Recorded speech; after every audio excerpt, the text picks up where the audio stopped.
విజయవాడ సతీష్, రేపు జరగవలసిన కేబినెట్ సమావేశం వాయిదా పడ్డది. వాయిదా పడిన సమయంలో రేపు జరగబోయే 20th నాడు ఏదైతే ఢిల్లీ సీఎం పదవికి సంబంధించిన ప్రమాణ స్వీకారం చేయబోతున్నారో అందులో పవన్ అలాగే చంద్రబాబు నాయుడు హాజరవుతున్నారు. ఈ నేపథ్యంలోనే వాయిదా వేస్తున్నట్టుగా ప్రకటించాడు. నెక్స్ట్ ఎప్పుడు కేబినెట్ సమావేశం పెడుతున్నారో కానీ చెప్పలేదు. కాకపోతే ఒక విషయం ఏంటంటే, ఇప్పుడు ఏదైతే కూటమి ప్రభుత్వంలో బీజేపీ అలాగే చంద్రబాబు నాయుడు తెలుగుదేశం అలాగే జనసేన పవన్కు సంబంధించిన కొన్ని చిచ్చు రేగుతుంది. వీళ్ళ మధ్యలో సంబంధించిన ఒక విభేదాలు ఏర్పడ్డాయి.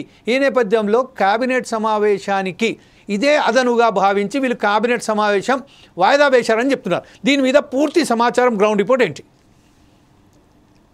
గత వారం జరిగిన కేబినెట్ సమావేశానికి పవన్ కళ్యాణ్ గైర్హాజరయ్యారు. కనీసం ఫోన్ లో కూడా అందుబాటులో లేకపోవడం, ఆయన ఎక్కడున్నాడో కూడా తెలియని పరిస్థితి అయింది. స్వయంగా ముఖ్యమంత్రి చంద్రబాబు నాయుడు ఫోన్ చేసినా కూడా ఆయన ఫోన్ ఆన్సర్ చేయకపోవటం కొంత గడిబిడి జరిగిందనడానికి ఒక నిదర్శనంగా కనపడుతుంది. దీనికి అంతటికీ కూడా కారణం మరి ముఖ్యమంత్రి తన స్థానంలో ఉండి డిప్యూటీ సీఎం కి ఇవ్వాల్సిన ఆ యొక్క గౌరవం గాని, తన శాఖలకు సంబంధించిన ఆ యొక్క పనుల నిర్వహణలో గాని ఈయన డిప్యూటీ సీఎం తో చర్చించకపోవడం, వారే స్వయంగా ఆ యొక్క పనులన్నింటినీ కూడా వాళ్ళే స్వయంగా నిర్వహించడంలో వీరిద్దరికి కూడా కొద్దిగా అభిప్రాయ భేదాలు ఉన్నట్టుగా తెలుస్తుంది. Can I have a small break? Just I need a small break. Just I want to pass information to Mir Prasanna. Prasanna, is you there? Prasanna, అంటే నిన్న ఏంటంటే మనం ఏదైతే డిఎంహెచ్ఓకు సంబంధించిన మనం ఏదైతే స్టింగ్ ఆపరేషన్ చేశామో అక్కడికి సంబంధించిన డిఎంహెచ్ఓ అక్రమ ఏదైతే లావాదేవీలు ఉన్నాయో దాన్ని బహిర్గతం చేశామో, తద్వారా అతని మీద చర్యలు తీసుకున్నదా తీసుకోలేదా పక్కన పెట్టి, కానీ డాక్టర్ వర్గాలలో మాత్రం ఖచ్చితంగా ఈ విషయంపై పెద్ద ఎత్తున చర్చాంశమైంది. నిన్న డాక్టర్లు, ఐఎంఏకు సంబంధించిన డాక్టర్లు, డాక్టర్ లాలూ ప్రసాద్ రాథోడ్ అలాగే డాక్టర్ రౌఫ్ అలాగే డాక్టర్లు అందరు కలిసి నిన్న దామోదర్ రాజ నరసింహను కలిసి ఈ ఏదైతే ఉద్యోగాలు ఉన్నాయో ఉద్యోగాలకు సంబంధించిన ఏదైతే వారికి ప్రమోషన్స్ ఇచ్చారో దీనిపై ఒక నివేదిక ఇచ్చారు, కంప్లైంట్ ఇచ్చారు. ఈ అక్రమ ఏదైతే ఇంతకుముందు ప్రమోషన్స్ ఇచ్చారో దానికి వెనక్కి తీసుకోవాలని ఒక వినతి పత్రం ఇచ్చారో సరైన పద్ధతి. దీని మీద పూర్తి సమాచారంతో I will get back to you, but at the same time just I want to continue with the Satish. Satish, come on, go ahead with your version.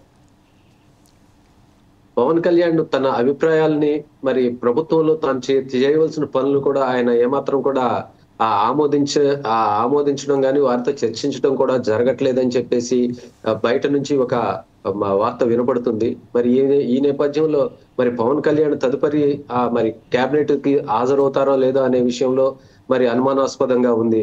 మరి కానీ రేపు ఢిల్లీలో జరగబోయే ఆ యొక్క ప్రమాణ స్వీకారోత్సవానికి ఆహ్వానాలు అందటం వల్ల వీళ్ళందరూ కూడా ఢిల్లీ వెళ్తున్నారు. మరి దీని మీద అక్కడ ఒకవేళ బీజేపీ అధిష్టానంతో కూడా ఈ విషయాల మీద ఏమైనా చర్చిస్తారనే ఒక ఆలోచన కూడా ఉన్నట్లుగా తెలుస్తుంది.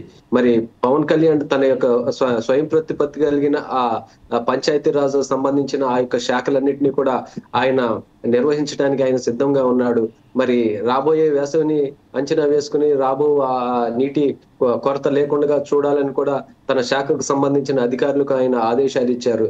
ఈ విషయంలో మరి పయ్యావుల కేశవ్ కూడా రాబోయే వార్షిక బడ్జెట్ లో మరి ఆ వార్షిక బడ్జెట్ లో వారికి ఇవ్వాల్సిన నిధుల కేటాయింపుల విషయంలో కూడా ఎలాగ కేటాయిస్తారనే విషయంలో కూడా తెలియట్లేదు. ఇప్పటికే 28 శాఖలకు సంబంధించిన మంత్రులందరూ కూడా తమ శాఖలకు ఎక్కువ నిధులు కేటాయించాలని చెప్పేసి ఆర్థిక శాఖ మంత్రి పయ్యావుల కేశవ్ తో సమావేశమయ్యి వారికి విన్నవించుకున్నట్లుగా తెలుస్తుంది. వీటిలో అతి పెద్దదిగా మరి ఇరిగేషన్ డెవలప్మెంట్ కి సంబంధించి మరి నిమ్మల రామానాయుడు 37,000 కోట్ల రూపాయలు తనకు కావాలని కూడా అడిగాడు. అయినప్పటికీ కూడా ఆయన ఈ నిధులు కొరతగా ఉన్నందువల్ల 27,000 కోట్ల రూపాయలు మాత్రమే మేము కేటాయింపు చేయటం జరుగుతుంది అని చెప్పాడు. దీనిలో త్రాగునీటికి సంబంధించిన అంశాలు కూడా ఉన్నాయి.